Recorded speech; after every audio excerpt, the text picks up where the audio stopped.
A group of Liberation War veterans has launched a campaign to block a proposed constitutional amendment that would extend President Mnangagwa's rule, accusing ZANU-PF of betraying Zimbabweans and undermining democracy. Sanabira mashoko atakuona kuti aiwa vakomana panguva inoyi ma-war vets panapa vakuuya vachimisa the unconstitutional amendment vachiti aiwa vakomana hazvisi pamutemo izvi zvinoti wasubscribe like out on the bell like kuti mina unao udanirwa muchinzi Robert Ncube, the organizing secretary of the Andreas Ethan Madibela-led Zimbabwe National Liberation War Veterans Association, said veterans would not allow the amendments of the constitution as it violates Zimbabwe's supreme law and serves only the interests of the corrupt elites. Speaking at a public discussion at the Bulawayo Medical Center, Ncube declared, "As war veterans, we are saying no.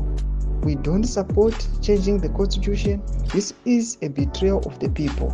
Ncube criticized the proposal, likening it to the failure of Operation Restore Legacy, the 2017 coup that removed R.G. Mugabe, claiming that the same cabal responsible for Zimbabwe's past misrule is now distorting the constitution.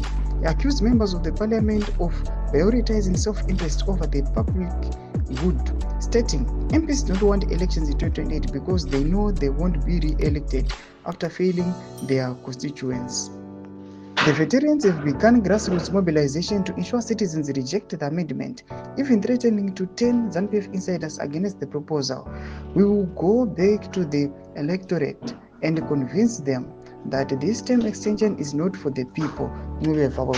ndomashoko anobuda toka pane maovhesi achiti aiwa tikatonoinfluenza nevakomana varimo aiwa muthe regime tinovaudza kuti aiwa hazvisi pamutemo izvi aiwa hatingambozviaccept vachisa eno. Mbudidze mafungiro enyu muri kudii pamusoro pethis resistance ekufisiwa nethis vision 2030 nakume section medu mudze mafungiro enyu. Subscribe or like, turn on the bell icon.